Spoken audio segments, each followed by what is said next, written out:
Madame, Monsieur, bonsoir et bienvenue au 19h de ce 19 juin. À la une de l'actualité, réunion du Conseil des ministres présidée aujourd'hui par le président de la République, Ahmed Tebboune, est consacrée entre autres à l'examen et au débat du projet de loi organique relatif aux associations et du projet de loi de finances complémentaires 2022.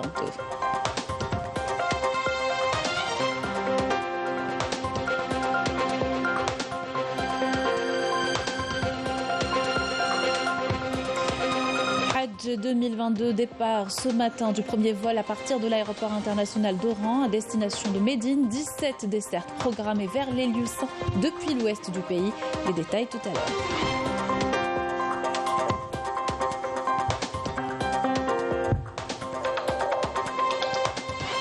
Chaleur caniculaire enregistrée ces jours-ci avec des températures avoisinant les 45 degrés dans certaines régions du nord du pays. Rappel des gestes à adopter pour éviter les déshydratations et les malaises, notamment pour les personnes fragiles.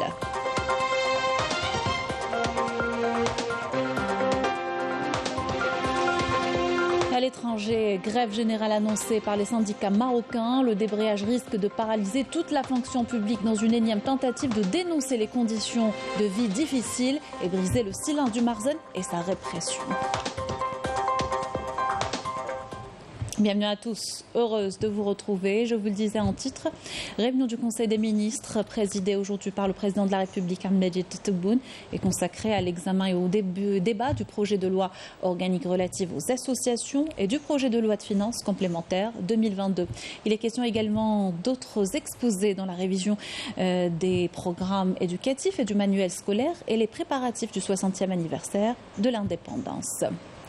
Journée nationale des condamnés à mort ce 19 juin. Elle coïncide avec l'exécution il y a 66 ans du Shahid Ahmed Zabana, premier guillotiné par le colonisateur français. Zabana a marqué l'histoire par sa bravoure et ses hauts faits en compagnie d'autres frères d'armes. Melika Bellel. Mes chers parents, je vous écris sans savoir si cette lettre sera la dernière. Et cela, Dieu seul le sait. Et si je subis un malheur, quel qu'il soit, ne désespérez pas de la miséricorde de Dieu. Ne pleurez pas et soyez fiers de moi. C'est en ces termes qu'Ahmed Zabana s'est adressé à ses parents dans une lettre d'adieu rédigée peu de temps avant son exécution, le 19 juin 1956, dans l'enceinte de la prison de Serkedji sur les hauteurs d'Alger. Âgé d'à peine 30 ans, Ahmed Zahana, dit Hamida Zabana, fut le premier résistant algérien à mourir guillotiné au terme d'un simulacre de procès conduit par un tribunal colonial.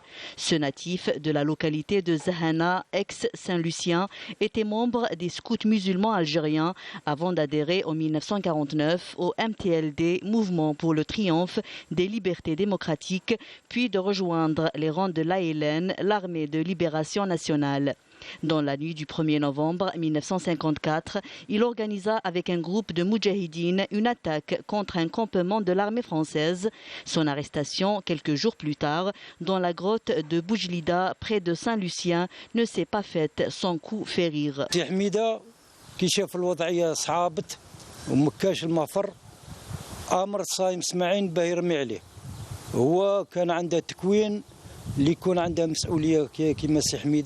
ما يليقش ينقض بحي دابا اسماعيل نضهض نطلع سي حميده المسدس وضرب روحها في الناظر اليمن خرجت له من العين اليسرى. Après des mois d'hospitalisation, il retourne en prison à la grande surprise de ses compagnons d'armes. Alhamdoulilah ya Rabbi rah حي وكل شيء نسينا بينتنا قعدنا نتباكوا حتى نطق هو اللي تاه قعد ينشد. Après avoir accompli sa prière, il se présente devant les bourreaux, la tête haute, sans cagoule. Au moment de l'exécution de la sentence, la lame d'acier s'arrête net à quelques centimètres de son cou. روني كوتي رئيس الجمهورية الفرنساوية في الوقت هذاك خبروه نوضوه على 4 تاع الصباح. هو رقد خبروه باللي النص تاع المغسلة حبس عند الرقبة وصل العمل. جاوبهم بهالعبارة كملوا العملية حتى تجيه الموت.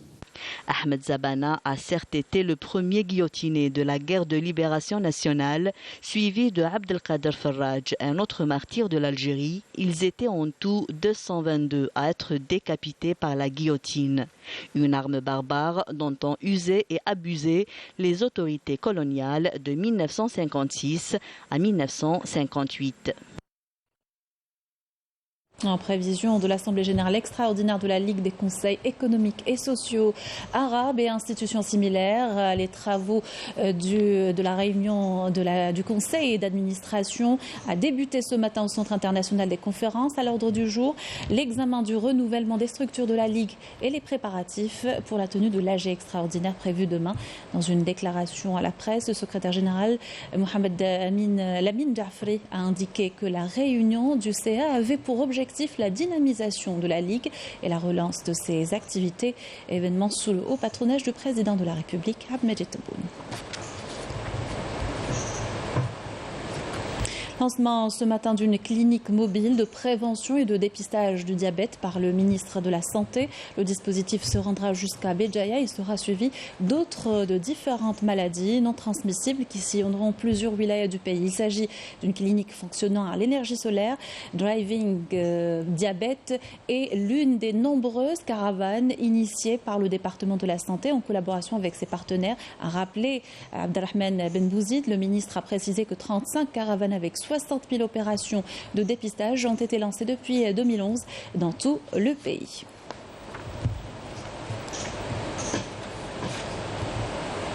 Chaleur caniculaire enregistrée ces jours-ci avec des températures avoisinant les 45 degrés dans certaines régions du nord du pays. Dans le sud, le mercure va bien au-delà et pour éviter la déshydratation et les malaises, des gestes doivent être adoptés. Petit rappel de ces gestes très importants par Malim Damis. En ces temps de forte chaleur, les services des urgences de l'hôpital Mustapha Pacha enregistrent plusieurs cas d'insolation par jour dus à une longue exposition au soleil. Et pourtant, les consignes de prévention sont simples. Pour pouvoir éviter toute complication, des complications qui sont vraiment très néfastes, qui peuvent vraiment emmener des malades aux urgences, même en salle de réa, il faut juste éviter de sortir entre midi et 16h, 17h. Il faut prendre des quantités d'eau suffisantes. Je ne dis pas beaucoup de quantités d'eau, je dis des quantités d'eau suffisantes. Il faut faire la différence parce qu'on peut créer d'autres problèmes. Un chapeau et une bouteille d'eau à la main, tout le monde doit se protéger. Les personnes âgées et les enfants sont les plus vulnérables et peuvent être exposés au risque d'une déshydratation. Il y a des heures de sortie qu'il faut respecter. Il ne faut pas sortir à n'importe quelle heure. Il ne faut pas s'exposer au soleil. Même si on est en mer, il ne faut pas s'exposer au soleil. Les rayons peuvent apporter atteinte au corps. Et donc ça sera médical, ça sera beaucoup de choses. J'ai eu cette expérience, je souffrais. J'ai pas fait attention. Je souffrais énormément, le dos, la peau. Donc je ne vais plus refaire ça. On ne doit plus refaire ça. Je ne suis pas là, premièrement. Je reste chez moi, soit je vais au travail, je reste dans le service. Je ne bouge pas. Il ne faut pas oublier la bouteille d'eau. Il faut qu'il يشرب شوية ماء باش c'est-à-dire pour éviter la déshydratation. Depuis plusieurs jours, la canicule persiste, notamment dans le sud du pays, avec une température atteignant les 45 degrés. Les citoyens sont appelés à rester prudents et à respecter les mesures de prévention pour éviter le pire des scénarios. Hajj 2022, le premier vol à partir de l'aéroport international d'Oran, Ahmed Ben Bella, a pris le départ tôt ce matin à destination de Médine. Au total, 17 dessertes vers les lieux saints de l'islam sont programmées depuis l'ouest du pays. 5100 pèlerins sont concernés. Malika Bellal. Après 2 ans d'interruption des vols en raison des mesures préventives imposées par la pandémie de Covid-19, 300 pèlerins des wilayas de l'ouest du pays ont quitté l'aéroport international Ahmed Ben Bella d'Oran à destination des lieux saints pour accomplir le 5e pilier de l'islam. Nous nous apprêtons à quitter l'aéroport pour accomplir le 5e pilier de l'islam après 2 ans d'attente. C'est un sentiment indescriptible. Je suis très impatient. Nous remercions notre président et les autorités locales pour toutes les facilitations accordées. Le groupe de pèlerins en direction des lieux saints de l'islam est encadré par 2 membres de la mission locale, un encadreur et un guide religieux qui les accompagneront durant l'accomplissement du rituel du Hajj. Pour ce qui est de ce programme, nous avons 15 vols sur Air Algérie et 2 autres vols avec Saudi Airlines durant la période du 19 juin au 4 juillet, à raison d'environ 300 pèlerins par vol. Les ministères du transport, de la santé, des affaires religieuses, de la solidarité et des affaires étrangères, en coordination avec Air Algérie, ont tous contribué au bon déroulement de ce Hajj 2022.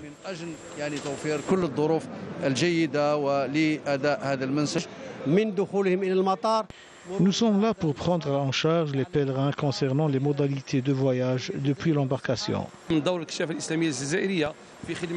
Prendre en charge les pèlerins et accompagner les autorités locales, c'est le rôle des scouts musulmans algériens. Pour rappel, 17 vols sont programmés vers les lieux saints à partir de l'aéroport international Ahmed Ben Bella pour prendre en charge le transport d'environ 5100 pèlerins des wilayas de l'ouest du pays. Cette triste nouvelle, c'est avec beaucoup d'affliction que nous avons appris ce matin le décès de notre collègue à Canal Algérie, Sabrina Khalifi, à l'âge de 37 ans. La défunte épouse et maman aimée a laissé derrière elle 2 enfants, une famille et des amis endeuillés au même titre que la famille journalistique, un domaine dans lequel elle a exercé en tant que reporter depuis 2006 quand elle a rejoint l'équipe du Bonjour d'Algérie. À Canal Algérie, le directeur général de l'EPTV, Chaban Lounakel, en son nom et au nom de tous les travailleurs, présente ses condoléances à la famille de la défunte. À suivre ce soir à 21h, les aveux du terroriste Ben Halima, l'un des membres qui ont planifié des tentatives de déstabilisation de l'Algérie, des témoignages accablants à suivre sur les modes d'emploi utilisés pour des opérations de manipulation d'opinion. Ces témoignages, vous pourrez les suivre sur les chaînes de la télévision nationale ce soir à partir de 21h.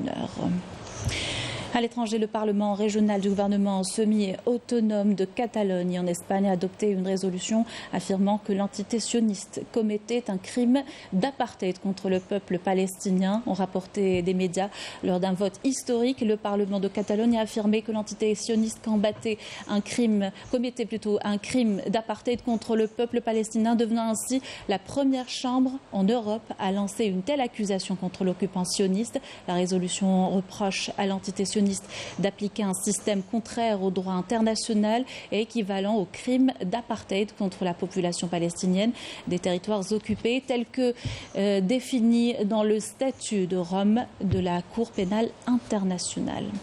Et les opérations militaires se poursuivent le long du mur de la honte au Sahara occidental. Des unités de l'armée de libération sahraoui ont mené de nouvelles attaques contre les retranchements des forces de l'occupation marocaine dans les régions d'Oum-Daken, secteur de Bekkari. Les forces de l'occupation marocaine ont subi de lourdes pertes humaines et matérielles. Au Maroc, une grève générale annoncée par les syndicats. Le débrayage risque de paralyser toute la fonction publique du royaume. Une énième tentative de la population pour dénoncer les conditions de vie qui se dégradent jour en jour. Une contestation qui n'a fait face qu'à du silence et la répression de la part du Marzen. Yamina Saïdji. Des conditions de vie insoutenables pour les habitants des petites bourgades, mais pas seulement. La pauvreté affecte la société marocaine dans son ensemble. Nous sommes à Douar el-Mkhalif, à 20 minutes de Marrakech. Ici, les habitants vivent dans la plus grande précarité.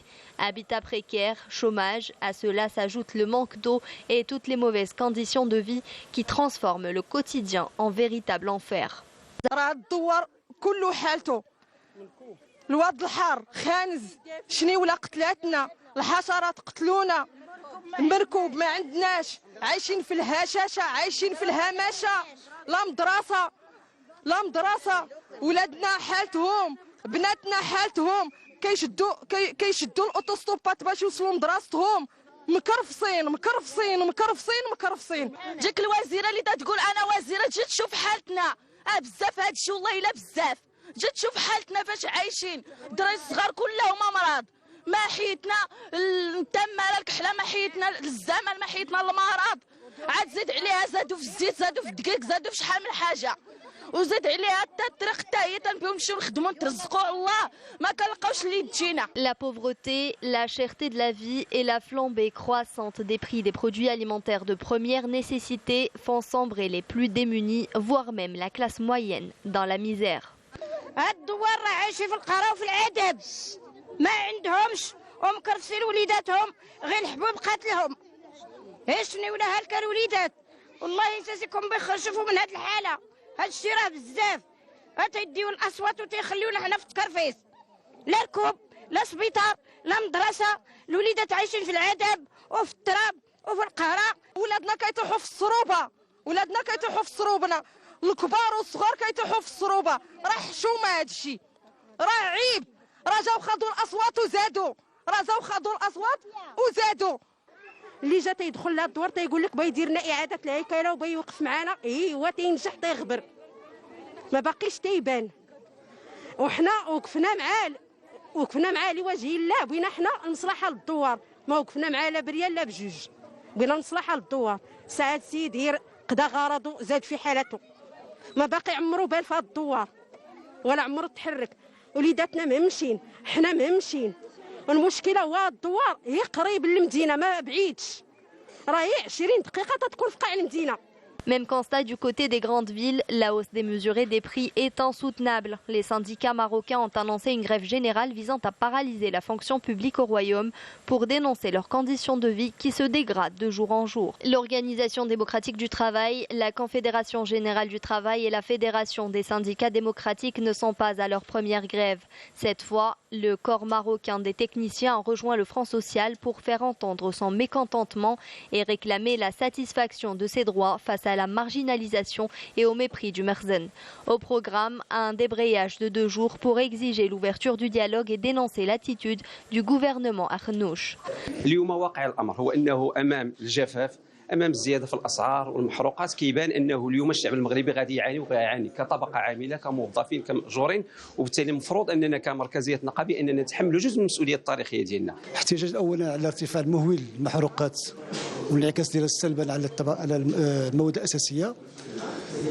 احتجاج ايضا على التعامل الحكومي مع الوضع اللي كاين تما وهذه المعيشه ديال الطبقه العامله، بحيث ما كاين حتى مبادره اللي كدارت على الاقل الاجراءات مصاحبه لهذا الغلاء لتخفيف العبء القدره الشرائيه ديال المواطنين والطبقه العامله. Demain, une grève générale sera lancée dans tous les secteurs pour dénoncer la flambée vertigineuse des prix de tous les produits de base et des carburants ayant laminé le pouvoir d'achat des travailleurs. Un grogne qui vient également dénoncer la politique de normalisation avec l'entité sioniste et la répression sans précédent du régime du Merzen. Le 9e congrès de l'Union nationale de la femme sahraoui s'est tenu au camp Aousserd en présence de nombreuses délégations étrangères. Elles sont venues manifester leur soutien et leur solidarité avec la cause sahraoui. Ammar Touaguine, Badia Amarni. Le rôle important que joue la femme sahraoui dans la défense de la cause de son peuple à travers le monde, aux côtés de ses frères hommes combattants de l'armée sahraoui, a été mis en avant lors du 9e congrès de l'Union nationale de la femme sahraoui au camp des réfugiés Aousserd. Ce congrès est un événement important dans la lutte de la femme sahraoui. Cette rencontre a pour but de mettre en exergue le rôle de l'Union nationale de la femme sahraoui dans la politique du Front populaire pour l'indépendance de Oued Dahab et Saqiyat al-Hamra. Cette étape nécessite le renforcement des efforts car la race a besoin de l'apport de la femme sahraoui qui joue un grand rôle dans la société. La femme sahraoui porte une responsabilité et joue un grand rôle dans l'édification des institutions. Le soutien des délégations étrangères présentes et leur solidarité avec la cause sahraoui ont été exprimés. Notre mouvement est international. Il continue à être solidaire avec la femme sahraoui et à porter sa souffrance et sa voix à l'international. Nous resterons solidaires avec le peuple sahraoui pour son autodétermination. Nous participons à ce congrès à la lumière des dernières évolutions que connaît la RASD. Nous soutenons cette cause juste qui bénéficie d'une attention particulière de l'Allemagne et de l'Europe de l'Ouest. Je représente la délégation de l'Afrique du Sud. Nous participons à ce congrès pour soutenir la femme sahraoui dans sa lutte contre l'occupation marocaine. La position indigne du gouvernement espagnol et son soutien à l'occupation expansionniste a été dénoncée par le président de la RASD Ibrahim Ghali. كما نحيي بحرارة موقف التضامن والمؤازرة على مستوى الساحة الإسبانية. Nous saluons le mouvement de solidarité de la société espagnole qui a rejeté en bloc la position indigne de son chef du gouvernement qui, en violation flagrante de la légalité internationale, a décidé de soutenir la politique expansionniste que poursuit l'occupant marocain. Une femme sahraoui forte, résistante et prête à donner sa vie pour l'indépendance de son pays. On arrive au sport et votre rendez-vous méditerranéen par Riyad Belkhadi. Bonsoir Riyad. Bonsoir Sabrina, bonsoir à tous. C'est tout de suite le rendez-vous méditerranéen.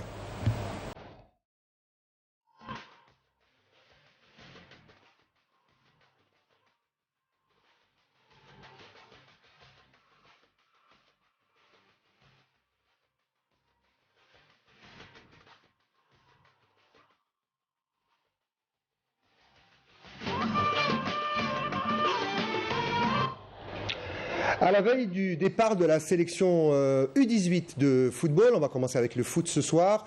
Le sélectionneur national de cette jeune équipe, Mourad Slatni, a animé une conférence de presse cet après-midi à 16h au centre technique de Sidi Moussa. Il est revenu notamment sur la préparation juste avant les Jeux. Il revient sur le match d'application qui s'est déroulé ce vendredi face au Shabab Riyadi de Belwezda. On l'écoute.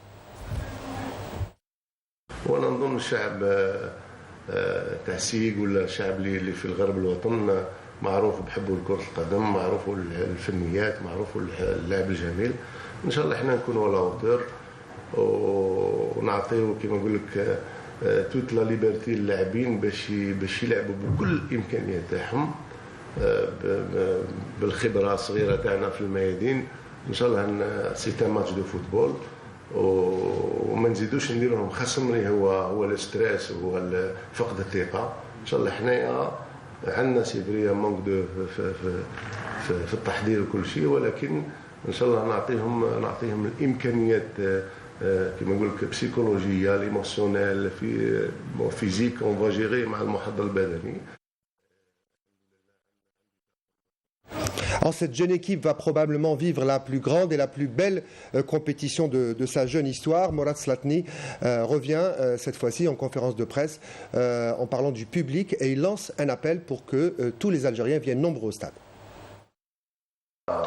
تعادلنا 1-1 احنا ما كناش نحوسوا على النتيجه لان احنا دخلنا يوم الثلاثاء، يوم الخميس التحقوا بنا 6 لاعبين كانوا لو 16 سيتي لو 16 كانوا امتحانات البكالوريا، ما قدرناش نلعبوهم في اول يوم تدريب وهما حبسوا ديجا صافي 25 جور. كنا عاطينهم برنامج مع المحضر البدني، برنامج عمل يعني ما يقدروش يكون كما يكون يتدرب في المجموعه كما يتدرب وحده مع الامتحانات مع كل شيء. نرجع لك المقابله، انا نظن في الشوط الثاني بغض النظر عن النتيجه 1-1 ما كناش نبحثوا عن النتيجه، ماشي توجور صافي توجور بليزير كي تربح الماتش، احنا دومين وتربح تفرح. دونك احنا في اللونغالمون نعلموهم لا كولتور تاع الربح، ولكن الاداء كان تحسن كثير في الشوط الثاني، وكاين لاعبين الخطوه الاولى وين يلعبوا مع بعضهم واحنا كطاقم كنا جد سعداء كي غير تلمت المجموعه. Ouais, donc Mourad Slatni, ce sera sa première en tant qu'entraîneur en chef, une première également pour ces jeunes qui se sont eux aussi prêtés au jeu des questions-réponses avec les journalistes. On les écoute. ان شاء الله نكونوا جروب ديجا عندنا بزاف عندنا فلسفي ايراني وحنا نحضروا لهذه الدوره وان شاء الله احنا نديروا اللي علينا مع منتخبات كبار راح نحاولوا نشرفوا الجزائر ونروحوا بعيد ان شاء الله. L'objectif c'est de gagner ce tournoi, Inch'Allah. On n'est pas venu ici pour faire figuration. Donc on va tout donner sur ces 3 premiers matchs de poule et après Inch'Allah se qualifier. دي باسكو ديجا رانا لعبنا كيف مع اصحابنا اللي جايين من الخارج لعبنا معهم ايدي ساتس ما عندنا تجربه معهم مليحه ان شاء الله تكون ان بون جروب ان شاء الله يا رب. Bonne chance donc à nos jeunes capés. Je vous rappelle, pour ceux, et vous devez aller au stade les encourager, les 2 premiers matchs ce sera au stade de Sig et puis le 3e match du groupe ce sera au stade Zabana d'Oran. On va passer à l'athlétisme à présent, puisque les derniers réglages et les derniers athlètes en liste pour achever cette équipe se sont réalisés hier soir, puisque c'est achevé hier au stade d'athlétisme du complexe Mohamed Boudiaf, la compétition de présélection des derniers athlètes qui compléteront la liste finale de l'équipe d'athlétisme. Un des favoris algériens sur le 400 mètres haies, c'est Abdelmalik Lahoulou. Il n'a pas pu réaliser un bon chrono hier, il n'a pu réaliser que 50 secondes et 13 centièmes, très loin de son record personnel qu'il avait réalisé en 2019 lors des mondiaux de Doha. Son record à l'époque était de 48 secondes et 39 centièmes. La liste donc de l'équipe est maintenant totalement complète. Prochain rendez-vous, la piste bleue du stade olympique d'Oran.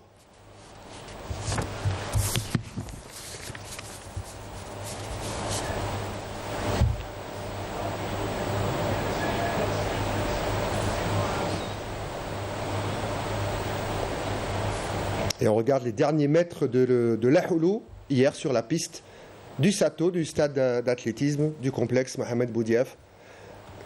Une des grandes chances de médaille algérienne dans ces Jeux d'Oran et qui était hier très triste à l'arrivée, loin de son chrono. Et il signe, je vous le rappelle, 50 secondes et 13 centièmes. On va terminer avec de l'équitation, j'allais dire, on va prendre de la hauteur, puisque là aussi c'est la dernière ligne droite pour nos cavaliers avant l'ouverture des Jeux méditerranéens. Notre équipe nationale s'est regroupée au centre équestre d'Oran, elle a effectué son dernier stage. Sujet signé Linda Teboul.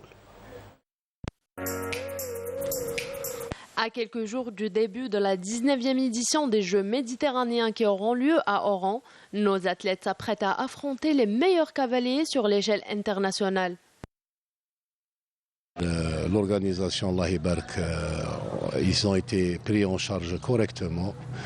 La carrière du concours, elle est en très bon état et pour les chevaux, alhamdoulilah, ils sont rebondissants, ils sautent bien.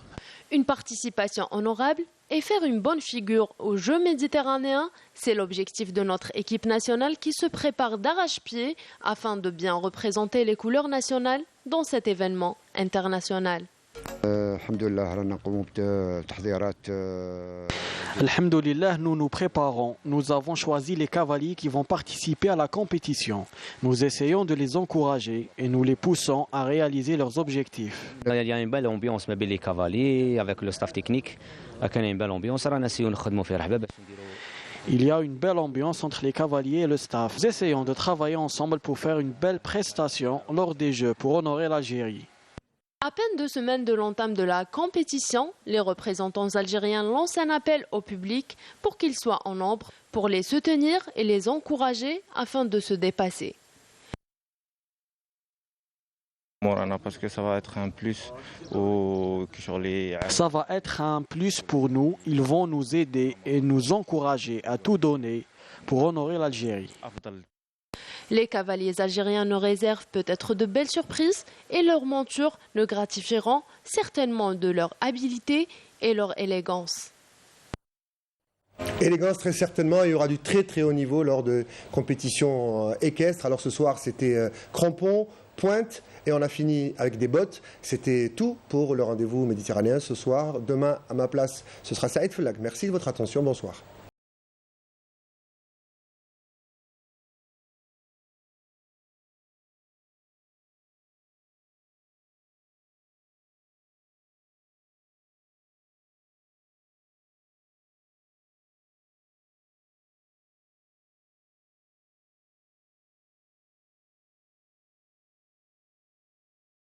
Pour toutes ces précisions. Merci à vous, madame, monsieur, pour votre attention. On vous retrouvera demain, même heure, même chaîne et même programme avec un nouveau rendez-vous méditerranéen. Bonne soirée à tous.